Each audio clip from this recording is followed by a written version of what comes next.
Greetings, ladies and gentlemen. Today, as I run from death, I would like to discuss a common question that people of certain mindsets ask. And this is a question that needs to be thoroughly explored and the mentality behind it thoroughly refuted. Some people, when they confront a person who is individualistic, who loves life, and who considers life to be the highest value, ask a rhetorical question, well, don't you believe that there's anything that is worth dying for? And most people, when confronted with that question, waffle and hesitate. And I don't believe that to be the most productive approach. I believe that the most productive approach is to reject that premise outright and to say, no, there is nothing that I would consider to be worth dying for. Because ultimately, let's see where the other mentality leads. What does it mean that there is something worth dying for? What can people do to you if you concede that there is something worth dying for? Well, they can make you die for it. And this, of course, can take many forms. The most obvious, of course, is war. If you concede that there's something worth dying for, then you can be sent off and fight and die for it. Really, the mentality that it is noble and beautiful to die for one's country, which has been inculcated into generation upon generation of people in pretty much every country, is one that leads young men to fight other young men whom they don't know, to kill them when, in other contexts, they might have been good friends. And for these young people to throw away their lives for the purpose of inflicting destruction. Because ultimately, that is what war is. War destroys wealth and infrastructure and capital. Of course, that includes the most important capital of them all, which is human capital. And if everyone in the world had believed that there was nothing that was worth it to them to die for, then these terrible tragedies would not recur over and over and over again. I don't think there has been a time thus far in human history where there has not been a war somewhere in the world. And if you think about it,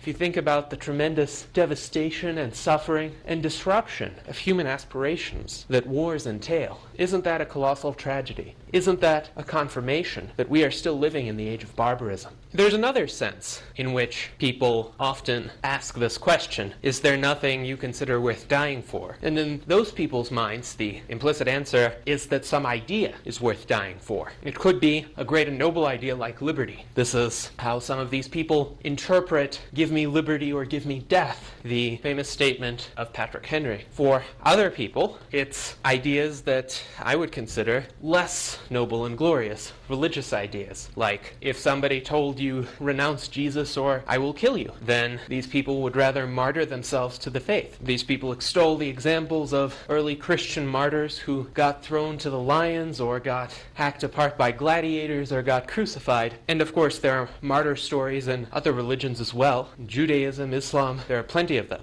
So this mentality of sacrifice and martyrdom, I think, should be seen in light of Richard Dawkins's meme hypothesis. The idea is memes are units of ideas that are so structured as to propagate themselves. And some memes, quite unfortunately, are parasitic to their hosts. The memes propagate themselves, even if it is to their host's detriment. And these kinds of religious ideas that encourage sacrifice and martyrdom, but just as much fanaticism and persecution and forced conversion, are very effective at propagating themselves because they are so resilient. If people are willing to die for them, and if they can set an example of how great and glorious this religion is because so many people are willing to die for it, then unfortunately that religion will often persevere and propagate itself. And this has happened so often throughout history. Fortunately, because of the Age of Enlightenment, fewer and fewer Christians have in practice been willing to die for their faith, though many still say that in theory they would be. But you can see in other parts of the world, in many parts of the Middle East, parts that have not yet received the benefits of quasi-liberal society and economic development, there are many people who would be willing to die for Islam. And one can hope that an age of enlightenment occurs in more places throughout the Middle East and spreads and allows more people to enjoy the goods of this world and to value life and to value interactions with people who are different from them. I sincerely hope that these people learn a better way. So that's another strain of this idea that there are things worth dying for. A third very distinct strain is centered on the avoidance of pain. The idea is there are circumstances in one's life, be they physical or emotional, that are just so terrible that death is preferable to them. And I certainly understand that there can be terrible kinds of pain and loss and suffering in the world. The world is filled with them. And indeed, it's virtually impossible for any human being to avoid some kind of suffering or another. But is that suffering really worth dying for? I would say no, because death is the ultimate zero. For someone like me who believes that this is the only world, and this life is the only life we have, and certainly all evidence and observation point to that belief, then to lose it is to lose everything.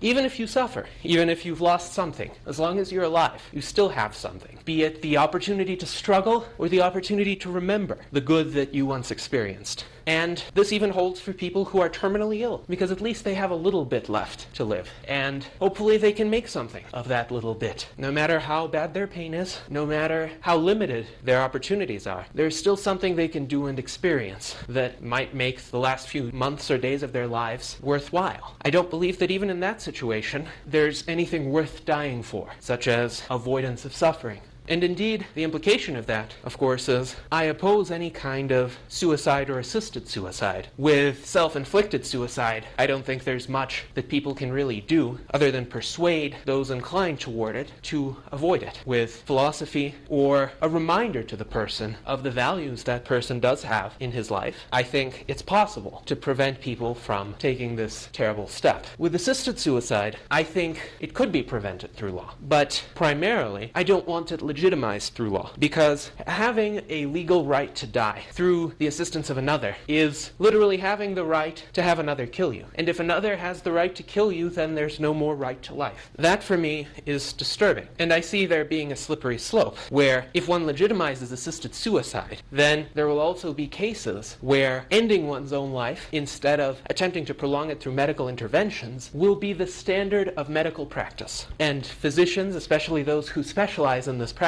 are going to recommend it to patients, or even in some cases require it out of triage considerations or cost-cutting, service rationing considerations. So I believe that the mentality that pain and suffering and the avoidance thereof can be worth dying for can have dire societal consequences as well. There's no real remedy, if all persuasion fails, to prevent a person from choosing to deny treatment. That is, of course, a choice that every human should be able to make. But to choose an active intervention to destroy one's life, I think sets a dangerous precedent. My view toward life in general is life is the ultimate, absolute moral value. And that extends to the life of every innocent individual. And we can quibble about the definition of innocent. I don't think that's a primary subject for this discussion. But in my view, that value of life is supreme. Nothing can trump it. Nothing is sufficiently good or worthwhile for that value to be surrendered. Because if you accept the contrary point of view, there is so much destruction and devastation that ultimately arises from it that I think one can see why one would want to reject the mentality that something is worth dying for. Really, it's a mentality of personal enslavement, of turning people into tools to be used to fulfill the objectives of others. A tool is subordinate to the purpose it seeks to serve, or it is used to serve. If the purpose must be met through the destruction or alteration of the tool, then it's presumed to be worthwhile. But human beings are fundamentally moral ends in themselves. They are not tools. There's no greater object that justifies sacrificing a human being. And I think the idea of indefinite life extension, from a moral standpoint, is the extension and the logical culmination of the idea that human beings are not tools. Just as there's no national or geopolitical purpose to which they can be sacrificed, just as there is no religious purpose to which they can be sacrificed, just as there is no sensational or emotional purpose to which they can be sacrificed, neither is there any grand cosmic purpose to which they ought to be sacrificed. The people who believe that death is natural, that death gives meaning to life, a very, very mistaken argument with very negative consequences if one considers it. These people seem to assume that there is some kind of purpose to death, that there is some kind of reason or consequence that makes it justifiable, ultimately reconcilable with what is good and desirable. However, if every human being is an end in himself, and if the life of every innocent human being is the ultimate moral value, then the destruction of that value cannot be justified by any considerations, no matter how that destruction occurs. And it could be that there is no other agent capable of moral thought that initiated the destruction. Humans are capable of moral thought. Maybe to a limited extent some animals are. But cancer isn't. Volcanoes, earthquakes aren't. They kill people too. But if that destruction eliminates something that's valuable, then clearly it cannot be valuable or desirable in itself, especially if what is eliminated is of the ultimate value. So as we can see, if you reject the mindset that there is something worth dying for, then logically you will come to the point of agreeing that people shouldn't die at all. To the extent that that's feasible, and we live in an imperfect world, even if we can defeat senescence, there will still be accidents of various kinds, infectious diseases perhaps, that would still afflict human beings, and we would need to combat those and reduce the frequency of those and the severity of those. But it would certainly be an enormous step forward, a liberating step, freeing human beings from this death sentence that afflicts them today. So think about it. If anybody has ever tried to convince you that there's something worth dying for, consider the implications. What kind of world would it be if that premise were accepted? And what kind of world would it be if we rejected that premise?